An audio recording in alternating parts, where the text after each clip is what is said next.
Saraswati movie सच में सरस्वती है। नमस्कार दोस्तों, बहुत ही बवाल और धमाल मचाने वाला मूवी आ रहा है जो कि बतासा जी का फुल एक्शन जैक्शन से भरपूर होने वाला है मूवी, जो कि मूवी के नाम है सरस्वती।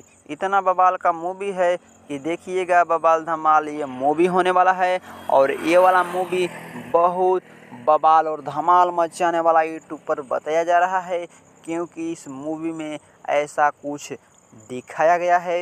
ये मूवी बहुत बढ़िया से बनाया गया है, अलग अलग लोकेशन पर शूटिंग किया गया है, इसलिए ये मूवी बवाल और धमाल नज़र आने वाला है। और बतासा जी का इसमें फुल डायलॉग से भरपूर मूवी होने वाला है। तो अगर इस मूवी को अगर आप देखना चाहते हैं तो उससे पहले अगर आप चैनल पर नए हो तो वीडियो को दिल से लाइक करके चैनल को सब्सक्राइब कर लीजिए, क्योंकि इसी तरह का बवाल और धमाल मचाने वाला न्यूज़ मिलता है। तो ये वाला मूवी आ रहा है 23 जुलाई को सुबह 8 बजे। बवाल धमाल मूवी है E4U भोजपुरी के यूट्यूब चैनल से ये वाला मूवी आ रहा है भैया। तो देखिएगा और कमेंट ज़रूर करके बताइएगा और जल्दी ज़्यादा से ज़्यादा शेयर कर दीजिए।